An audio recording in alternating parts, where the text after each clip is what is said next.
warahmatullahi wabarakatuh. Selamat pagi, apa kabar kalian semua hari ini? Alhamdulillah, semoga selalu diberikan kesehatan oleh Allah SWT. Amin. Sebelum kita perkenalan dan kita masuk ke materi, saya boleh minta ketua kelasnya agar memimpin doa. Alhamdulillah. Perkenalkan, saya selaku guru pengampu kelas 11. Nama saya Silas Nabunome, biasanya dipanggil Silas.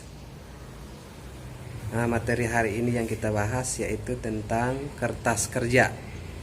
Nah, sebelum kita mulai materi, saya boleh minta semuanya untuk alat tulisnya ditaruh di atas meja agar yang bermanfaat bisa dicatat oleh semuanya. Ayo kita mulai. Nah, materi hari ini yang kita bahas yaitu tentang kertas kerja. Nah, di sini ada pengertian kertas kerja dalam akuntansi. Nah, apa itu kertas kerja dalam akuntansi? Nah, kertas kerja adalah suatu daftar atau tempat pencatat neraca saldo, penyesuaian serta penggolongan akun buku besar yang dipergunakan sebagai alat bantu untuk menyusun laporan keuangan. Dikarenakan bentuknya yang dibuat berlajur-lajur, maka kertas kerja sering disebut juga sebagai neraca lajur. Nah, di sini ada fungsi kertas kerja. Nah, apa saja fungsi kertas kerja?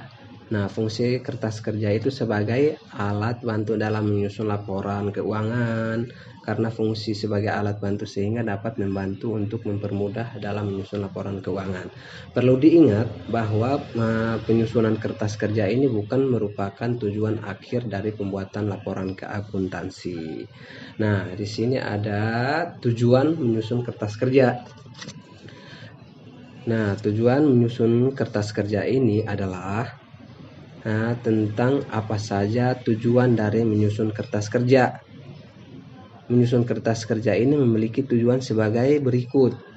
Nah, yang pertama yaitu membantu atau mempermudah dalam proses menyusun laporan keuangan. Dan yang kedua yaitu mengurangi kesalahan-kesalahan yang mungkin atau dapat terjadi selama proses menyusun jurnal penyesuaian. Nah, yang ketiga yaitu memeriksa kolom terhadap ketepatan perhitungan yang dilakukan. Nah, di sini ada macam-macam bentuk kertas kerja. Nah, di sini yang pertama yaitu bentuk 6 kolom 3 kolom berganda.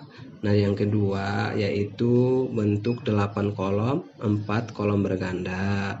Dan yang ketiga yaitu bentuk 10 kolom 5 kolom berganda. Dan yang keempat yaitu bentuk 12 kolom 6 kolom berganda. Saya akan menjelaskan yang pertama yaitu bentuk 6 kolom 3 kolom berganda. Bentuk 6 kolom atau bentuk 3 kolom berganda pada umumnya bentuk ini jarang digunakan. Bentuk kertas kerja 6 kolom atau 3 kolom berganda terdiri atas kolom neraca saldo, debit dan kredit.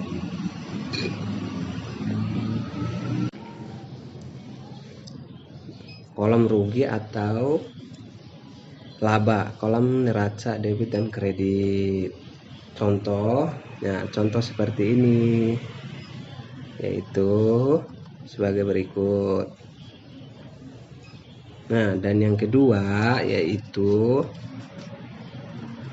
tentang bentuk 8 kolom 4 kolom berganda. Adapun bentuk kertas kerja 8 kolom atau 4 kolom berganda ini terdiri atas kolom neraca saldo, nah yaitu debit dan kredit, kolom penyesuaian debit dan kredit, kolom laba atau rugi debit dan kredit, kolom neraca debit dan kredit. Contohnya yaitu seperti ini. Contoh dari kertas kerja bentuk 8 kolom atau sebagai berikut ya. Ini contohnya. Nah, dan yang ketiga yaitu bentuk 10 kolom 5 kolom berganda. Nah, adapun bentuk kertas kerja 10 kolom atau 5 kolom berganda terdiri atas kolom neraca saldo sebagai debit dan kredit, dan kolom penyesuaian debit dan kredit. Kolom neraca saldo disesuaikan debit dan kredit. Kolom laba atau rugi itu debit dan kredit. Kolom neraca debit dan kredit. Berikut contohnya kertas kerja 10 kolom, yaitu seperti ini caranya ya. Dan yang keempat yaitu bentuk 12 kolom, 6 kolom berganda. Adapun bentuk kertas kerja 12 kolom atau 6 kolom berganda terdiri atas kolom neraca saldo seperti debit dan kredit. Kolom penyesuaian disebut debit dan kredit. Kolom neraca saldo disesuaikan debit dan kredit. Kolom rugi atau laba debit dan kredit. Kolom laporan modal debit dan kredit. Kolom neraca saldo atau neraca disebut debit dan kredit juga. Berikutnya contoh kertas kerja bentuk 12 kolom. Nah, di sini contohnya seperti ini ya. Dan yang selanjutnya yaitu agar lebih jelas tentang kertas kerja, perhatikan contoh berikut seperti ini ya, seperti itu. Dan yang selanjutnya yaitu tentang data akhir bulan. Misalnya data akhir bulan Mei itu 2004 untuk penyesuaian diperoleh sebagai berikut. Nah, yang pertama yaitu tentang perlengkapan yang masih ada seharga 4 juta atau 400.000 rupiah. Nah, yang kedua yaitu tentang sewa dibayar di muka. Nah, itu harus 1.800.000 rupiah pada akhir bulan Mei 2001. Ruang toko telah digunakan 1 bulan. Nah, dan yang ketiga itu penyusutan peralatan 15% per tahun. Nah, seperti ini contohnya, yaitu tentang cara-caranya. Dan yang selanjutnya yaitu cara menyusun kertas kerja adalah sebagai berikut. Nah, di sini ada cara menyusun kertas kerja. Terdapat beberapa cara atau trik untuk membuat atau menuliskan kertas kerja ini. Trik ini adalah cara yang paling umum digunakan dalam pembuatan atau membuat kertas kerja. Tahap-tahapannya adalah dapat dilihat di bawah ini. Nah, teman semua bisa dilihat di bawah ini. Yang pertama yaitu pada bagian alas kertas kerja tuliskan nama perusahaan atau kertas kena periode.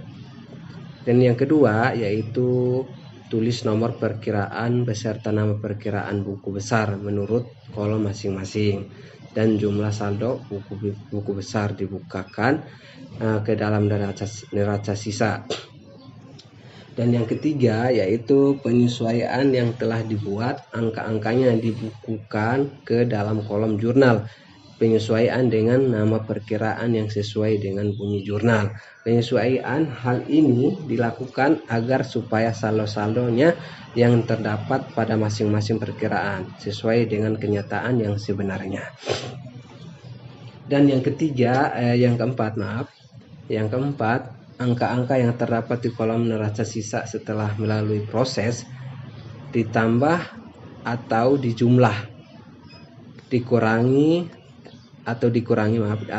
dikurangi dengan angka-angka yang terdapat dalam kolom jurnal penyesuaian, kemudian dibukukan dalam neraca sisa setelah penyesuaian. Nah, dan yang kelima yaitu saldo yang terdapat dalam neraca sisa setelah penyesuaian dipindahkan dengan ketentuan sebagai berikut. Nah, yang pertama yaitu perkiraan real atau aktiva utang modal. Nah, dipindahkan ke kolom neraca. Debit dipindahkan pada kolom debit dan kredit dipindahkan dalam kolom kredit. Dan yang kedua yaitu tentang perkiraan nominal, yaitu biaya dan penghasilan. Dipindahkan ke kolom laba atau rugi. Debit dipindahkan ke dalam kolom debit dan kredit dipindahkan ke dalam kolom kredit. Dan yang keenam yaitu jumlahkan kolom rugi atau laba dan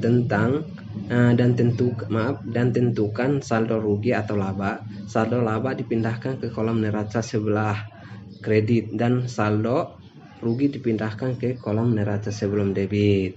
Dan yang ke-7 yaitu tentang jumlah kolom neraca dan jumlahnya antara debit dan kredit harus sama. Selanjutnya seluruh kertas kerja ditutup dengan memberikan garis dua bawah. Memberi garis dua di bawahnya seperti ini. Ya, alhamdulillah pertemuan kita hari ini telah selesai. Yaitu tentang yang di atas, yaitu cara mendebit dan mengkredit akun harta atas modal pendapatan. Nah, di sini, dari tugas yang di atas saya berikan kesimpulan.